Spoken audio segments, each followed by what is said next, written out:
He said, I don't know. I said, and I used to start teasing Mahdi. He used to go on, Mahdi used to go on, Mahdi. But that was one of the quiet moments that led into something. I'm sure he had a whole lot more. But, and we got a caller coming in right now, and we'll take that caller and then come back to asking you about when and where you were when you realized that Muhammad Ali was suffering from Parkinson's disease. And caller, good morning. You're on the air with Dr. Abuwi Mahdi. Good morning, caller.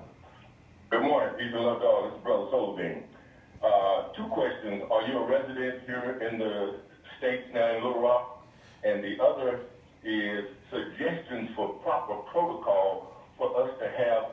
We're saying it's nation time now. We know that you are in the Nation of Islam, but what we're going through, especially in the dirty South, we need to do something, and it's urgent, to have not even agreements for separation. And we always say we need a universal association for the advancement of people of color. And sounding like you have traveled the world, how would the world accept, or do you have any suggestions for us to move forward for doing for self here in this corporation or so-called United States? All right, thank you, caller. very, very good question, brother. And I appreciate the Nation of Islam. And let me say this, with no apology. And without the Honorable Elijah Muhammad, I would not be sitting here now. So that being stated, I have the utmost respect. But that's the womb that we came from. And as we grow and develop, we learned, it's not really growth and development, but maturity is the key. And immaturity is the prison for change.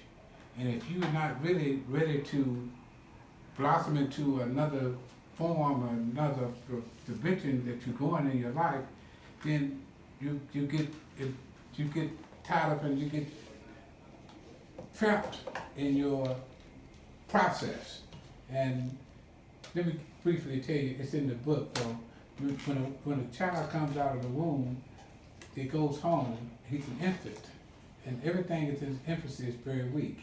So when he goes home, he only knows the environment of his family, and for 3 years, he's inside the house, so he gets a chance to meet all his brothers and sisters, cousins, and all that. Now, after 3 years, he began to go outside of his house. Now, that's another wound now that he's finna go into, because now he's finna meet all the neighborhood children and meet he get a chance to have some friends his age that he can meet. He in that neighborhood. Then after 3 years, he go into another womb.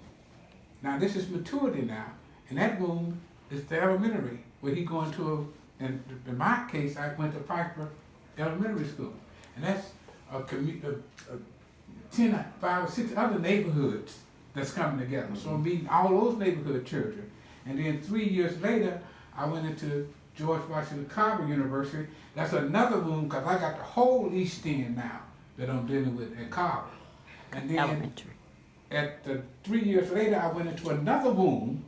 I went into high school at Booker Junior High School. Now I got the whole city of Little Rock going through, because we didn't have a dump bar in Booker when I was coming up. So we had, now that's a whole new district. And then 3 years later, I went to Horace Mann, which is a bigger community. So there's a womb that we go to. And if you don't grow out of those wombs, you remain there.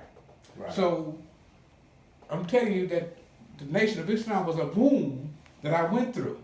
But there's something greater than that. That's not taken away from the Nation of Islam. If you got one, you just got 10 ones. Now, do you want to have one, or do you want 10 ones? You got 1,000, it's just 1,000 ones. You want to go and grow and get bigger and bigger and bigger. Right. And you can't be afraid of the process, because you're not going to lose in that. And you can't put limitations on yourself. You can't put limitations, because whatever womb you're going into is going to be greater than the one you came out of. So remove the fear and go through. Now, for that question about the universal, what makes, it's not that you're a Muslim in America that makes you makes you great compared to the rest of the Muslims in the world. What makes you great, brother, is that you're an American.